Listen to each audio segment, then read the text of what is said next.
Good afternoon, and thank you for joining us today for our September training, where we'll be focusing on coordinating existing services, the supports and services.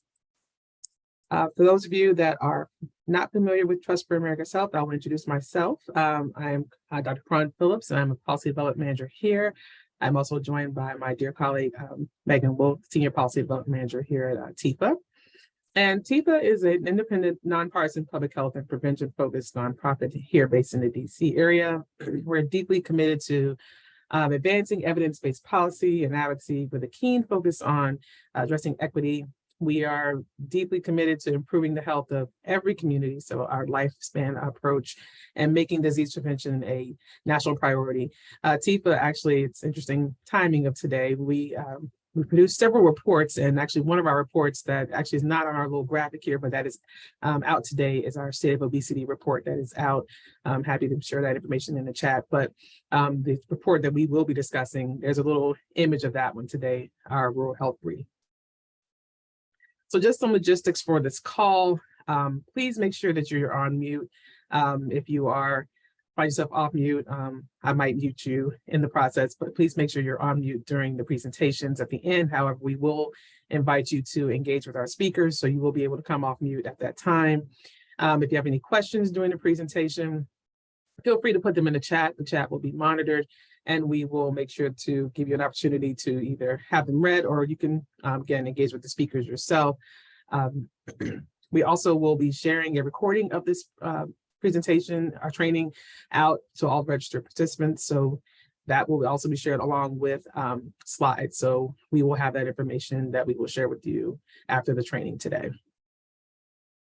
So as I started at the top of our presentation with the opening about our session focusing on coordinating existing supports and services, that is another C, as we call it, in our 6 C's framework. So this particular season of our training has focused on our 6 C's framework, and we have done a training on all of them, and now we are focusing again on highlighting specific ones for the rest of the year. So this, again, is on focusing on coordinating existing supports and services, and we're again applying that lens to the rural health context, rural healthy aging, I should say.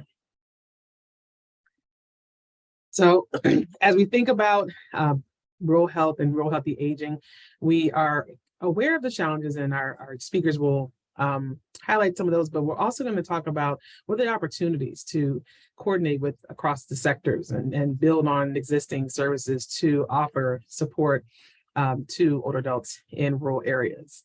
So we are, again, going to feature our rural health report, and one of the primary author of it will also share a keen insight from that. We'll also share some interesting information from our other speaker, who I will introduce momentarily, from the Federal Transit Administration. So Dr. Aaron Guest is our first speaker. He's an assistant professor at Arizona State University, and he will again provide overview and context on our brief, and then our also recommendations based on our 6 C's framework. And then we have a pleasure to have Danielle Nelson, who is a senior program analyst for the Coordinating Council on Access and Mobility with the Federal Transit Administration. So I will turn it over to Dr. Guest. Great. Thank you so much for having me today. I'm so thrilled to be able to talk about the brief that we had the opportunity to work on to draw attention to the opportunities that really exist in our rural communities as it relates to creating an age-friendly public health system. Next slide. So the first thing I would encourage you all to do is to download the Ensuring Age-Friendly Public Health in Rural Communities brief. If you have not had an opportunity to, I'll leave the slide up for just a moment so you can scan in. But it really is, we really aim for this brief to be something that will support you all in rural communities, or support those of you who don't work in rural communities to partner with those in those communities to really advance what we're doing for our aging population across the board, but particularly focusing on these rural communities and our public health colleagues who are working tirelessly, like we all are, to advance age and health equity. Next slide. So there's going to be a couple of opportunities for engagement today, and I encourage you as Dr. Phillips mentioned, to please respond in the chat box if you have questions or comments. We will come back to them, and particularly as we're going through things, if you have additional ideas or comments, or let us know. We're really here to learn from one another. Next slide. And as we get started, I would encourage you all to think about this, and you can think about it yourself, or you can think about it, or you can type it in the chat box. But how many of you here grew up in a rural community or were born in a rural community? How many of you currently live in a rural community? And how many of you currently work in a rural community? And for some of you, it might be all three, that you are in fact you're still working in the community that you grew up in, and that for many of us who do work in rural communities, we might also live there because of distance traveled. And it's great to live in the community, or we prefer the connection to the land. We may have family land that we're staying on. And so I do this to highlight that many of us have a connection to rural, whether it is a family member who we may visit, or we ourselves who spend time there. Perhaps our organization has activities that take place in rural communities, even though we're based in an urban setting. Unfortunately, one of the challenges we have is a lot of the things that we develop in public health and beyond have somewhat of an urban slant to them. They assume kind of that individuals will have the access to resources that are available in urban environments, or they may rely on things that aren't quite as accessible, things such as broadband access. As we saw through the pandemic, the development of telehealth really increased access to our most vulnerable populations, but it was an uneven access because many of those vulnerable populations living in rural communities were unable to access all of the telehealth benefits due to poor connections. We may have programs that rely on bus transit systems, which we know are not necessarily available in all rural communities, or perhaps they are, and we're not sure how to access those bus or transfer systems in rural communities. Next slide. And this leads a little bit to this question of what is rural. Next slide. And there are multiple definitions. We were just at a meeting this week where we talked, someone jokingly said there's about 72, 73 different definitions of rural, which might be a bit of an exaggeration, but not by that much. There are multiple definitions of rural that exist. And in fact, the US Census Bureau just prepared and proposed a new definition that's actually not even on this slide. For many of us that work in public health and aging services, we're probably most familiar with the one on the next slide. Next slide, please. And that's this definition right here. So whereas other definitions may focus on the amount of, people who live in an area or the square mileage of an area, the Census Bureau has historically defined rural as everything that's essentially not urban. We've also used language such as non-metro, which is not necessarily synonymous with rural. For the metropolitan statistical areas, metro can be defined at the county level, and most counties have a mixture of urban and rural environments.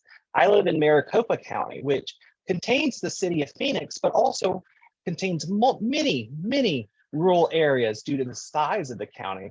And we see that a lot out west, but also on the East Coast. And the example that I always use is, for those of you who have had the opportunity to visit the Grand Canyon is technically in a metro area. But if you've ever been to the Grand Canyon and you've ever drove that, 45-minute highway to get to it, well, there's not really a lot around there. And so this is the definition that I think many of us are familiar with, which is the Federal Office of Rural Health Policy. And really what HRSA has aimed to do is to combine multiple definitions and to identify to kind of give us the broadest classification of rural, so we're not perhaps leaving individuals out. And in this definition, it includes all non-metro counties, all metro census tracts with specific RUCA codes, large area metro census tracts, within specific RUCA codes. And we go into this a bit more in the issue brief, but I just wanted to highlight this to say that when we talk about one rural community, we're really talking about that one rural community. There are best practices that we can share throughout, but the distance to a major metropolitan area varies greatly among rural communities, and the sizes of the rural communities vary greatly. And next slide. And rather than go into a bunch of details about rural communities, which we have in the issue brief and we have in the a previous presentation we've done, I wanted to share this slide, which I borrowed from the National Rural Health Association. We know, for example, that rural areas make up almost 80% of the land mass in the United States, and they contain about roughly 17% of the population. And when we look at it, we also know that rural communities tend to be older than their urban counterparts, with about 18% of the rural population age 65 and older, compared to about 14% in urban areas. We also know that nearly 88% of older adults want to age in place, and nearly 1 in 5 older adults age 65 and older live in a rural community. And in many states, it's where more than half of the older population lives is in a rural environment. We know that historically rural communities have provided the fuel, fiber, and food that have run the nation. And, I would also add, as others do, the fun that we like for those of us that enjoy hiking and camping or going out in nature. We also know that in these environments that access to high quality healthcare is a challenge, but it's also a requirement if we want to keep these kind of these aspects of industry running, that there is a great exchange between urban and rural that we can't overlook, that, in many ways, rural keeps the lights on is a sticker I saw recently. And historically, public policy has traditionally disadvantaged healthcare in rural areas, and that we're seeing more and more of that when we look at challenges around the funding for rural hospitals, the funding for rural senior centers, and the ability to maintain these services on par with urban counterparts, as well as to ensure appropriate aging and optimal aging experiences for all. In Kentucky, where I was recently located, for example, counties have had to come together and consolidate senior centers, which is a way to keep it available, but for those who have had a senior center closed within their community, it becomes much more difficult to drive 10 miles or to access something that's 10 to 15 miles away that perhaps is off the bus route than something that was in their local community only 1 mile away. And particularly, next slide, as we think about public health, it's important for us to note that almost half of the 3,000 local public health departments in the United States are located in rural communities. So when we think about the impact when we think about not only the size of rural communities, the amount of people who live there, as well as the interaction that public health has in these communities, it becomes very clear that we have a great opportunity through age-friendly public health to address rural inequities, but also to build on those rural opportunities and those rural strengths through public health. Next slide. To that end, we Trust for America's Health and Age-Friendly Public Health Systems developed a brief to focus on this specific issue. And as we kind of developed this brief, we went through a multiple step process. We both did a literature search and review to identify what was going on and what others were saying. We did an environmental scan of activities, meaning we looked at what programs exist, where are there exemplars, what's going on. We conducted focus groups and meetings with rural stakeholders. And then we also did stakeholder interviews, where we also added to that environmental scan and focus groups. And then we did verification. After the interviews, we went back to people and said, hey, we're hearing this. Is this what we're hearing? Did we understand you correctly? And through this process, we were able to, I think, identify the greatest challenges that are facing rural communities right now, but also their greatest opportunities. And that's the important thing. We often talk about challenges in rural communities and the need to be resilient in rural communities, but there's a lot of excellent activities going on that can be adopted, that should be supported, and really are advancing health and public health among our aging populations that we want to highlight as exemplars. So we went through this process, next slide, and we were able to develop this issue brief that focuses on this exact topic. And I encourage you, again, I know the links in the chat. And we won't go through all of this, but to give you an idea of how it's divided up, we provide some background, and we provide some background on the topic as well as age-friendly public health. We also discuss the challenges and opportunities that exist for public health intervention. We talk about the existing rural healthcare delivery system, and it's a complex system, and it's easy to become confused if you don't work in that area, or even if you work in that area with all the acronyms and different types of facilities that might exist. So we really tried to make that accessible. And then, of course, tying it together with age-friendly public health systems, we looked at how can the 6 C's really support an optimal and healthy aging experience for older adults living in rural communities. And because we're all in public health who worked on it, we also included resources where you can access data and other information to support these efforts. Next slide.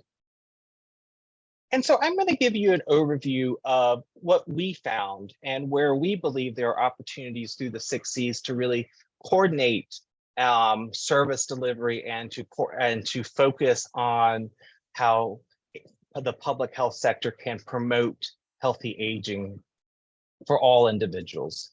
And so we're excited to move forward with this. Next slide. And I just want to say that as we go through, by no means do I think this is all encompassing. We really focus on those areas that we heard about, we were hearing from people and that we thought that, hey, we have a good opportunity to intervene here, and not only intervene, but to coordinate services and to really bring public health to the forefront. So as we go through this, we want to hear from you. Chime in the chat box. I keep seeing dings go up, so I know that it's an interactive chat box right now, but we want to hear from you. Let us know what else that you think we should consider, our programs and things that you know that exist, because by no means is this all encompassing, but these are really the things that were highlighted to us and consistently came up. So we're going to go through these and briefly talk about them. And then we will I will turn it over to my colleague. Next slide. So when we looked at how we can focus on creating and leading policy systems and environments that really foster and support rural public health, one of the things that really came up is that public health officials have this opportunity to really build and maintain a strong organizational infrastructure, and that they can work to create, champion, implement policies and plans and laws that support the public health as well as the health of older adults. And kind of through this, we mean that public health can really take ownership in some ways in successfully implementing change initiatives. We know that in many rural communities, rural organizations may be limited and in resources, and that public health can come in to work to create age-inclusive practices, as well as by encouraging the engagement of older persons throughout organizational infrastructure. So, perhaps public health can work with their partners in social services or other nonprofits in the area to say like, it's great that we're doing this, but what are we doing for older adults? Or how are we engaging older adults in these programs? How are we engaging older adults in these outreach initiatives? And public health really can serve as both a leader in proactively engaging rural older adults in projects such as the community health assessment, but public health can also lead in the sense that it can work to align offerings with other age-friendly initiatives and to ensure that rural older adults have access to those offerings. Next slide. Likewise, when we think about how public health can work on connecting and convening multi-sector stakeholders to address the health and social needs of older adults, public health practitioners can really strengthen, support, and mobilize these community partnerships. So there are 44 state rural health associations. There are 50 state offices of rural health, and there's more than 50 state and territorial public health associations that can serve as critical partners in advancing rural health. And this may be as simple as connecting your local state public health association with your local state rural health association and having dialogue across what are we doing? Where is there overlap? How can we work together to better engage with not only one another, but to ensure that we're providing services that are meeting the needs of our population. And when you think about it, throwing in the area agencies on aging to that equation, you really can build both a group of experts who can challenge or perhaps advance the status quo, but also can identify new and novel ways of intervening. And I'm sure, I won't ask how many of you knew about your state rural health associations, but they are a key resource as we do this work. The other thing that public health can do, and it's something that public health we know has the ability to do and excels in it, is that it can convene local, state, and federal rural health partners. One of our greatest strengths is the fact that public health can convene these multi-sectoral groups. And the complexity of rural health and aging really requires a multi-sectoral approach. So as we focus on these efforts, we can know that, for example, that 43% of the area agencies on aging are classified as operating in a rural community. How are we having those discussions with one another between public health and the area agencies on aging? What are we doing? How can we ensure that we're welcoming? And of course, engaging the entire age-friendly ecosystem is a key part of this when we think about how we convene these networks, such as engaging with age-friendly communities, age-friendly health systems, and age-friendly universities. And age-friendly public health can serve as a central hub for these resources. And then, and yes, tribal partners, I just saw that come up. Living in Arizona, of course, we engage a lot with our tribal partners, and they are key stakeholders in the work that we do. Given particularly that many of the indigenous lands and countries are located in what we would consider rural environments. And of course, we can also engage with non-traditional and new stakeholders.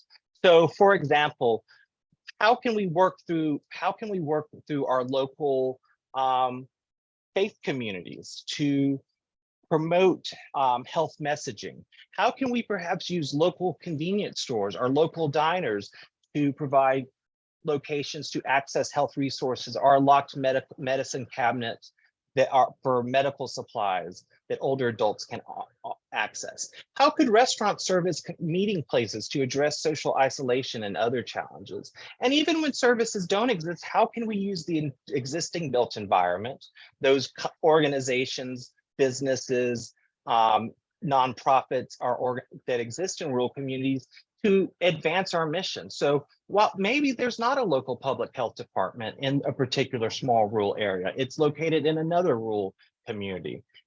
But is there a business, a faith-based group, a community organization that you could provide resources to, such as information, flyers, or tools to address challenges? Next slide. Of course, as we think about all this, it requires us to coordinate the existing supports and services that already exist for rural older adults. And this really means that public health practitioners can really not only strengthen, support, and mobilize communities and partnerships, but they can do this, and by doing this, they can develop a strong approach to encouraging people to develop a diverse workforce, enable equitable access to services, and monitor health populations. So we talk a lot about bridging service delivery silos, and we know that service delivery silos exist. Public health, though, stands to be able to improve access to care by identifying and communicating with service delivery partners in local community, the local county, or adjacent regions. Health and public health sectors and social service providers can work together to bridge these service delivery silos by perhaps identifying what resources are available in a county region and how those resources could be pulled together. Are there ways to, for example, to engage the nutritionists at a local farmer's market to help people access fresh fruits and vegetables, or to identify what is available? How can we partner with the area agency on aging to promote our vaccine clinics? We also need to work in these areas to develop a no wrong door approach to service delivery. A no wrong door approach sometimes is referred to as the person-centered approach, and this is where it focuses on the individual having access to those benefits and service they're eligible for, regardless of where they first come into contact in the system. And what this can mean is that perhaps social services has an office in the local public health department. Perhaps there's joint events that are being done, that information is shared among groups, that often when rural older adults access healthcare services, they may be told that, hey, you're eligible for this service, or you can have access, there's access things to help you with heating or housing cost. But if there's no follow-up, and if there's no kind of support to get them access to those services, we're not really advancing where we need to. And there's a lot of great opportunities for public health to intervene in this way, to identify how it can serve as a no wrong door approach to service delivery, and then also coordinate joint delivery of services, which we've already talked about briefly when we talk about service delivery silos. Given the realities of the economic and workforce challenges in many rural communities, there's really an opportunity to think about how can we develop these joint service delivery models where we are delivering services that perhaps are different, vary from county to county based on who has access to services, or where is the hospital located. One example that we pull from in the issue brief is the Washington Rural Palliative Care Initiative. Well, what they've really done is they've been able to bring together a group of providers, organizations, and public health partners that say that regardless of where someone is, they will operate on kind of a closest approach, meaning that as people need rural palliative care, if a health center is closest, they will go and be the face-to-face, whereas others in the background may provide the additional consultation, such as a dietitian or social work access through telehealth. Likewise, if the social work organization is closest to the population, they may be the ones that go out and then work through telehealth with their other partners. Next slide. Critically, we also have to be ensured that public health is doing one of the other things we do best, which is collecting data and informing delivery through evaluation, research, and quality improvement. And robust data collection is critical to assess and monitor population health and to investigate, diagnose these challenges. So this includes ensuring that rural residents are represented in data collection, that we're collecting appropriate information, that we're sharing relevant public health data and insights, and that we're using our partners to determine what are program successes and opportunities. And by this, we mean that often it is a challenge between privacy in large data collection, but also not knowing where or if individuals live in rural communities.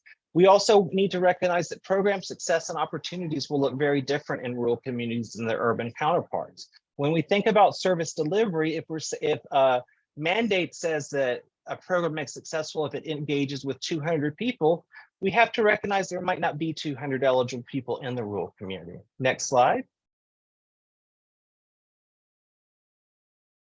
We also have to think about how we can communicate important public health information to promote and support older adults. And this includes identifying the best practices to communicate about available programs and services. Social media and internet might not be the best way. Perhaps it's flyers, perhaps it's postcards. We need to work together. Public health can lead in educating about rural aging by working with other service providers, conducting research, and developing and implementing new programs to advocate for policies that support rural aging. We also need to work to disseminate these findings to relevant stakeholders and to disseminate these findings to other organizations and agencies in a way that supports their adoption of them and is not overly burdensome, meaning that we don't always need to rely on academic articles. We need to identify ways that we can get the information to the people in an accessible manner. Next slide. And of course, we need to work together to complement existing health promoting programs and to ensure that they're adequately meeting the needs of older adults. This includes advancing the work of rural health, community health workers programs, and identifying how we can support them in rural communities. There are multiple fellowships that exist, including rural medical fellowships, rural nursing fellowships, rural dental fellowships, but we really have an opportunity to develop a rural public health and aging fellowship that focuses on encouraging public health professionals and aging professionals to work together and to work in rural communities. And then of course, we can supplement the existing health and social care resources by coordinating services and public health being able to perhaps adopt new models to delivering public health approaches. Can you skip forward 2 slides? I wanted to highlight the resources that we have available for you. These include, of course, the Age-Friendly Public Health Systems website, as well as the National and State Offices of Rural Health, organizations of rural health officials, as well as the Rural Health Information Hub and Health Research Gateway that provide information. The CDC, as of this year, has also developed a new Office of Rural Health, and we look forward to them encouraging data collection. Next slide. I want to say thank you, of course, for being here as I turn it over to my co-presenter. And thank you for TFAH for the opportunity to work on this exciting project and to contribute in this way that we can advance, so that we can advance age-friendly health systems in rural communities. And one more time, next slide. If you need to access, you can scan this to access, or the link is in the chat. Thank you again, and I will now turn it back to TFAH. Great. Thank you so much, Erin. Always great to work with you. It was a really rewarding experience working on that brief. You obviously have a deep commitment and expertise in this area, so we're really appreciative of what you have done here and what you have shared. So we're going to turn now to Danielle Nelson, who is a brand new friend who we just met this week, but we were so impressed with all of the wonderful resources available at the Federal Transit Administration, where Danielle is located, and so we asked her to join us today, and she was very gracious to say yes. So Danielle, we will turn it over to you. Thank you so much. Sure. And you guys can see my screen okay? The slides are showing? Yes, absolutely. Right. Who knew I could be tech savvy for once? Hi, everybody. So I work in the Office of Rural and Targeted Programs at the Federal Transit Administration, which is where we house our older adults, people with disabilities, tribal, rural, and our innovative coordinated access mobility grant programs. So FTA is one of 9 modes or operating divisions within the U.S. Department of Transportation. Our mission is to improve America's communities through public transportation. We have chaired since 2004 a federal interagency council that focuses on coordinating human services transportation for older adults, individuals with disabilities, and individuals with limited or low income. And there are 10 other federal member agencies that are involved in that council. And the Secretary of Transportation has delegated it to the Federal Transit Administration to lead because we fund the most human services transportation. And it sits in my office, which is where we have the most programs for rural and targeted populations.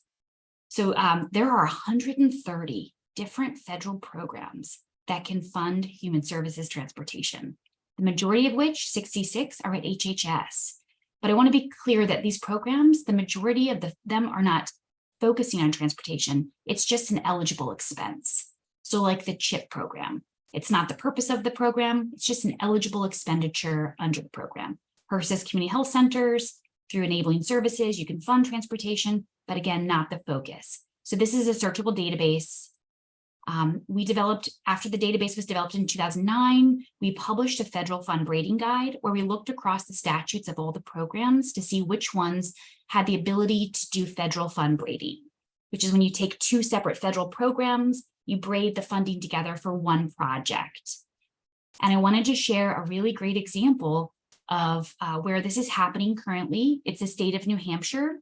They're using CDC funding as local match to an FTA rural older adult grant program. It's called the Enhanced Mobility of Seniors and People with Disabilities Grant Program. And they are funding mobility managers, which are like community health workers all across the state of New Hampshire. These are FTEs. And there's a wonderful link at the bottom of the slide, which you'll be getting, of the public health director and the state DOT in New Hampshire in a podcast through Rural Health Podcast, talking about how this all came to be. And really the gist is they were already talking to each other, and they were coordinating with their state plans. And then they came up with this joint project because a lot of rural older adults couldn't access healthcare. And that's how it's a great little podcast. There's also a PowerPoint slide I linked there if you want more information about that project. What have I done? Okay. So what is mobility management? I mentioned that. It basically is an eligible expense under all FTA programs. And it's a very simple idea. It's you connect people to transportation options so they can get where they need to go. And in a lot of rural communities, that transportation option might be a lot of faith-based community vans, a Red Cross van. It doesn't have to be public transit. It could be a rural taxi operator, but it's about connecting people to the existing resources or starting to coordinate to expand those. So that's the gist of what mobility management is. We fund a national center. You can see in the top there, NCMM stands for the National Center for Mobility Management. We fund them. It's a cooperative agreement. We give them $2.5 million a year to do great technical assistance for free. They also put out grants. And I wanted to share a great program that they're working with right now with HRDA, which is the Heart of Iowa Regional Transit Authority. It's a partnership between that transit agency that serves a very large, including rural area in Iowa, and their local public health. And what they're doing is they're targeting low-income rural residents, and they're giving them free transit passes for 6 months if they take a health survey.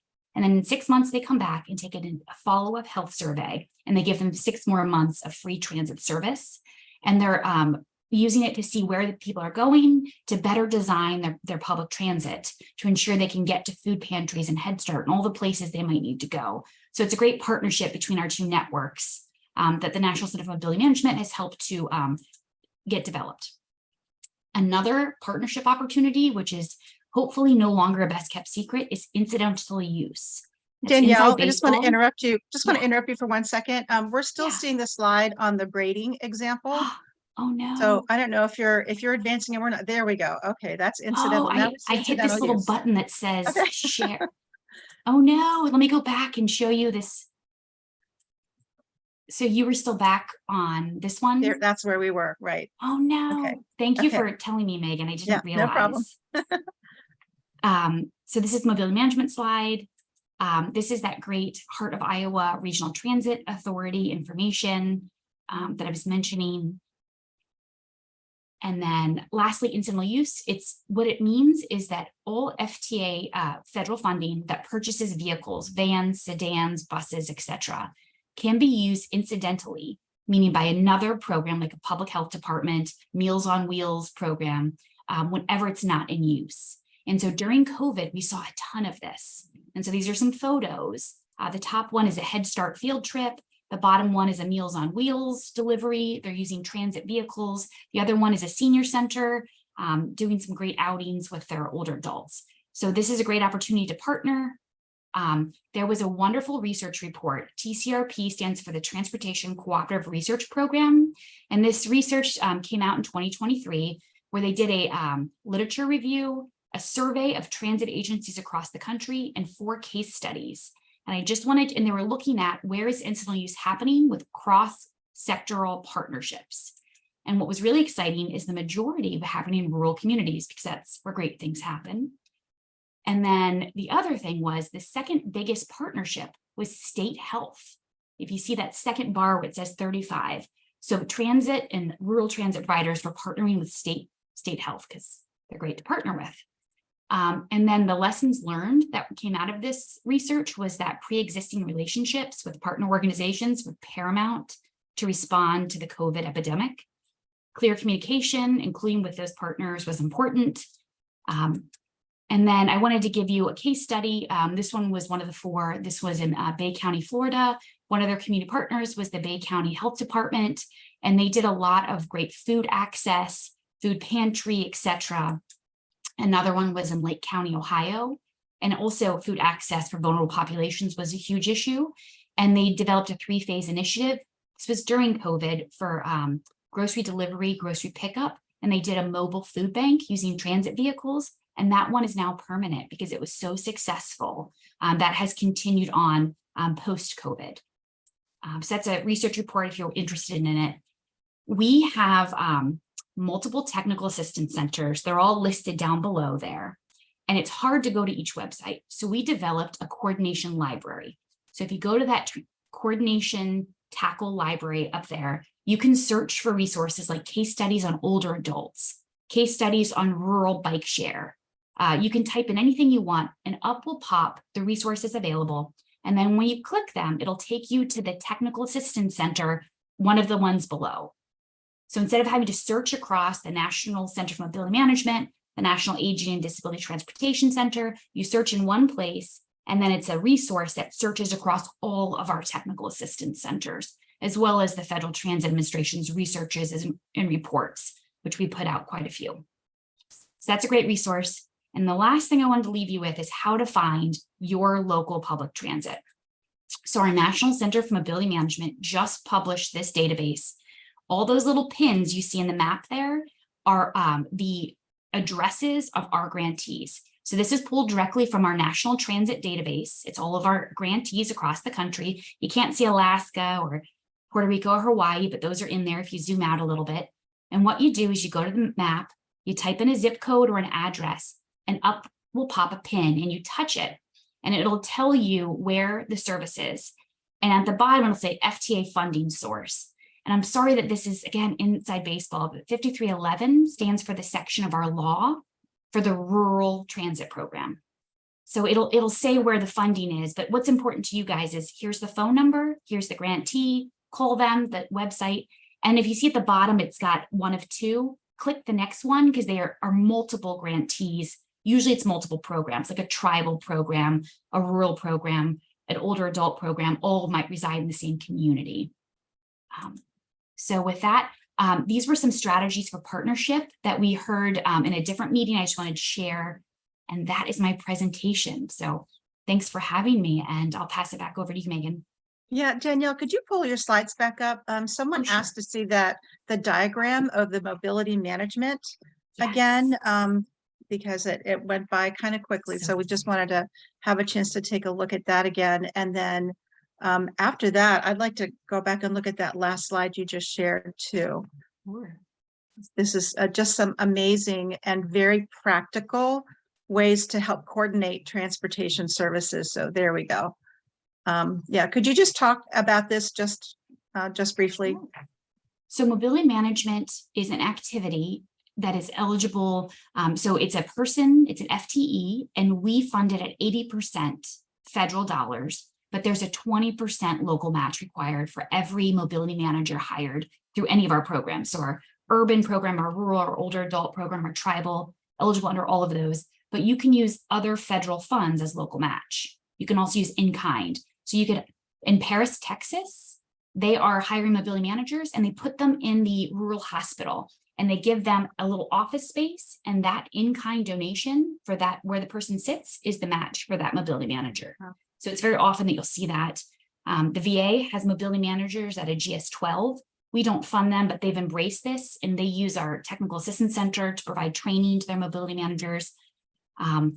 We've also been trying to figure out with HHS, Office of Minority Health, how to better coordinate with community health workers.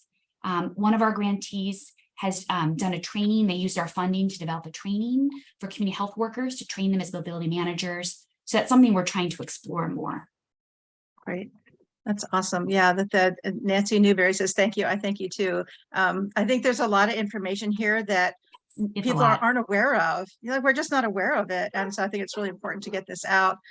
So could you go back to your last slide as well on some of the strategies that that we were sharing over the last couple of days, Danielle and Aaron and Karan and I were all at the same meeting this week where we talked about a lot of rural health issues. So hope you guys can't hear my dog barking in the background.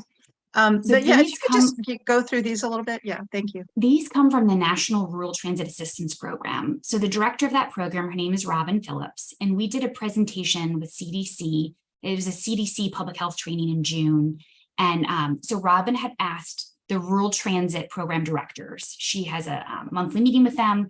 If you could talk to public health, what would you say to them? And this was her slide. So I just pulled it right out of that CDC presentation. And what they shared was, please bring us to the table, meaning bring our rural transit, tell us what tables exist in your networks and bring us there. We want to engage with you. Assess your client's needs. You already do that, but tell us what those needs are. We need to know where the gaps in service are so we can help and figure out ways to fund those. And then also local match for any rural transit vehicle in our program. There's a 20% local match to buy that van, that sedan, that accessible vehicle. And so finding that local match is tough. So one of the things they said is if we could coordinate and figure out how to fund that, if we need more vehicles, to have a partnership locally to talk about leveraging funding and resources and plan for that would be very great.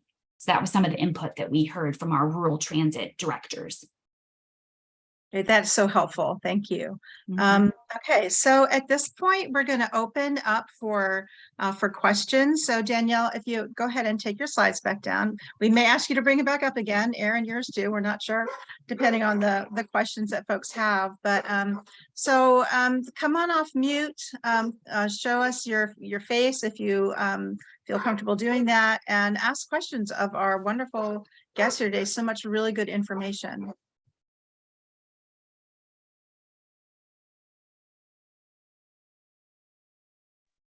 So I always have questions. So just as one of the facilitators, I can go first. So we love hearing examples of the success stories.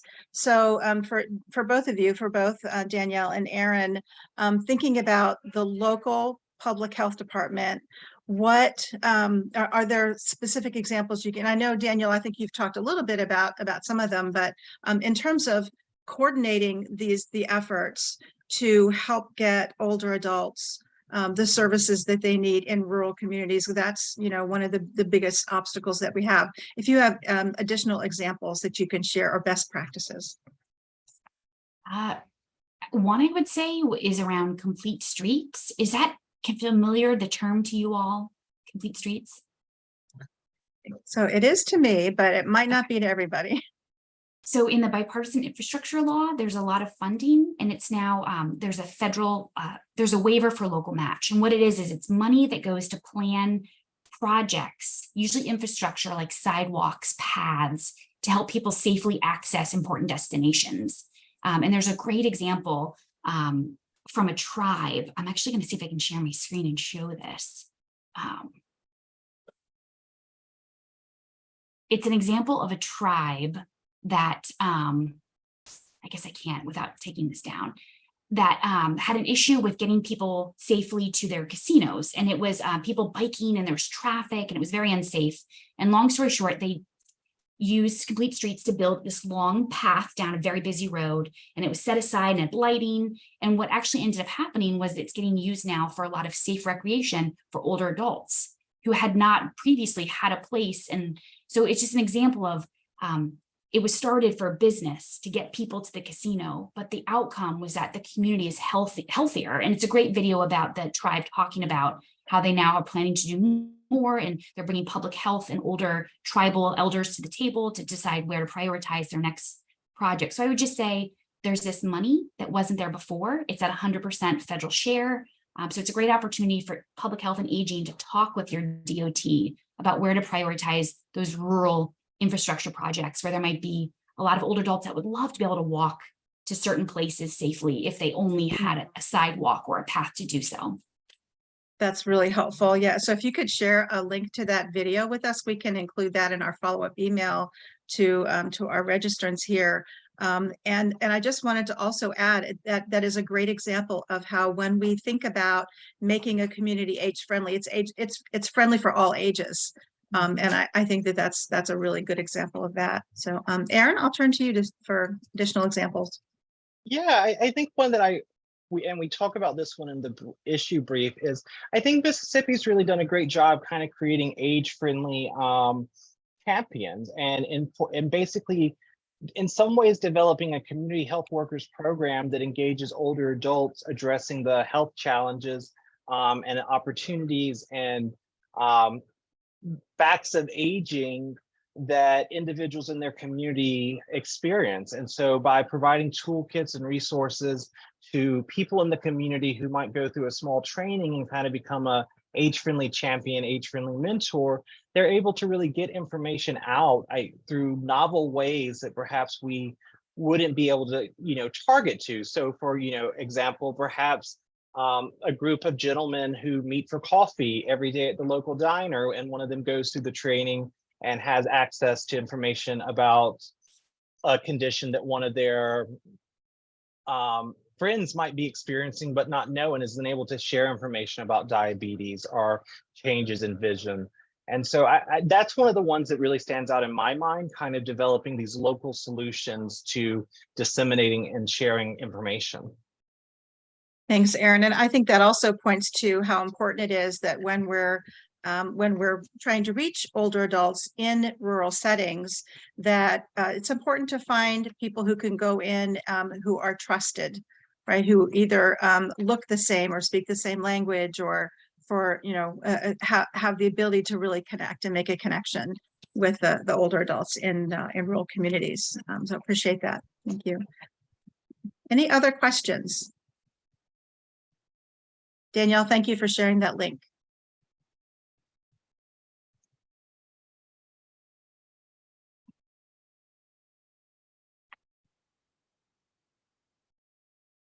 All right, well, this group isn't usually so shy, but I guess you all were very thorough. I just want to see if there are any additional final points that that we kind of glossed over, or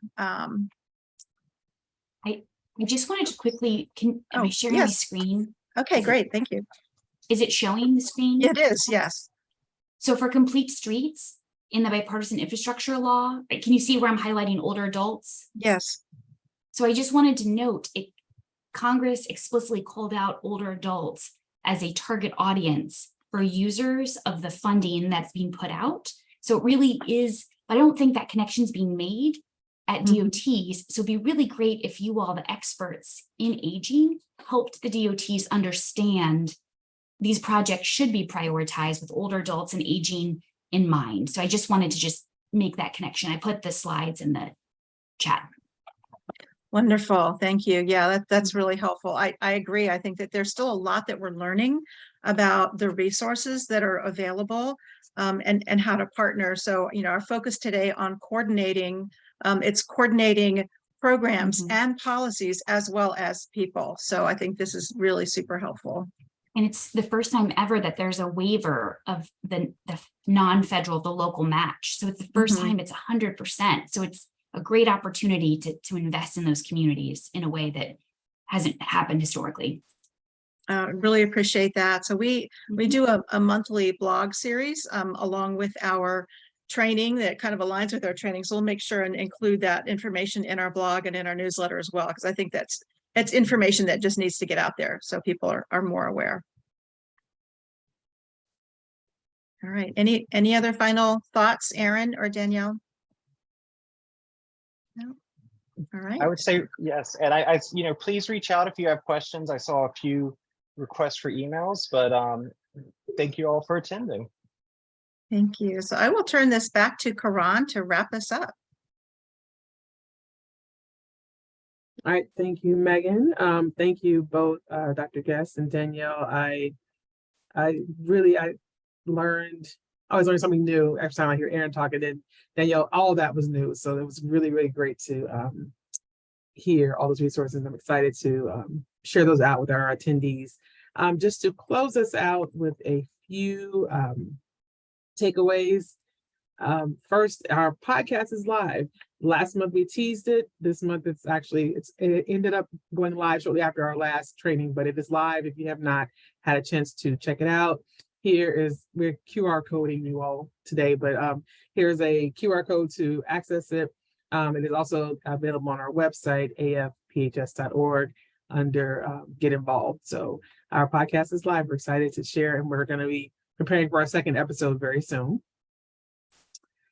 Just to give you a heads up on our October training, it will occur on October 19th at 3 p.m. Eastern Time. You can register for this under events. And our speakers will be from the Centers for Disease Control, and they'll talk about falls prevention work. And a little bit of a change for those of you that are pursuing champion recognition. If you are pursuing AFPHS champion designation and you are still on the call, please take a minute to access this link or the QR code to let us know that you have attended this training. It's a little bit of a change. It used to be just for people that are viewing the recording, but now if you're also interested in pursuing champion designation, we have some champions actually on the call currently. Please take a quick snapshot or navigate to the link. I'll leave it up for just a few more moments, and I can also follow up via email as well if you all have questions. But we want to make sure we capture that you are here and have attended the training.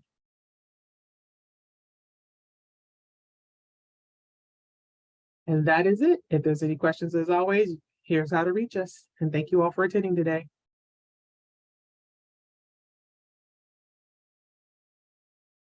Thanks, Danielle.